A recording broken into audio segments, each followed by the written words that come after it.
తెలంగాణకు ఇవాళ ఇద్దరు బీజేపీ పాలిత రాష్ట్రాల సీఎంలు, ఇద్దరు కేంద్ర మంత్రులు రాబోతున్నారు. వీరు తెలంగాణ బీజేపీకి చెందిన నలుగురు లోక్సభ అభ్యర్థుల నామినేషన్ల కార్యక్రమంలో పాల్గొంటారు. ఇవాళ తెలంగాణ నలుగురు బీజేపీ అభ్యర్థులు నామినేషన్లు దాఖలు చేయబోతున్నారు. కరీంనగర్ లోక్సభ అభ్యర్థిగా బండి సంజయ్, నిజామాబాద్ అభ్యర్థిగా అరవింద్, నాగర్ కర్నూలు అభ్యర్థిగా భరత్, వరంగల్ బీజేపీ అభ్యర్థిగా ఆరూరి రమేష్ తన నామినేషన్ పత్రాలు ఇవాళ సమర్పించబోతున్నారు. బండి సంజయ్ నామినేషన్ కార్యక్రమంలో గుజరాత్ సీఎం భూపేంద్ర పటేల్, బీజేపీ తెలంగాణ రాష్ట్ర అధ్యక్షుడు కిషన్ రెడ్డి పాల్గొనబోతున్నారు.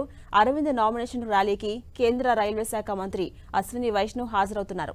ఇక నాగర్ కర్నూలు అభ్యర్థి భరత్ నామినేషన్ కు గుజరాత్ సీఎం భూపేంద్ర పటేల్, కిషన్ రెడ్డి హాజరు కాబోతున్నారు. వరంగల్ అభ్యర్థి ఆరూరి రమేష్ నామినేషన్ లో ఉత్తరాఖండ్ సీఎం పుష్కర్ సింగ్ ధామీ, రాజ్యసభ సభ్యుడు లక్ష్మణ్ పాల్గొనబోతున్నారు.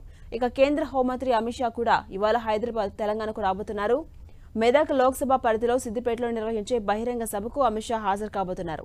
అమిత్ షా సభకు భారీ ఏర్పాట్లు చేశారు కమలనాథులు.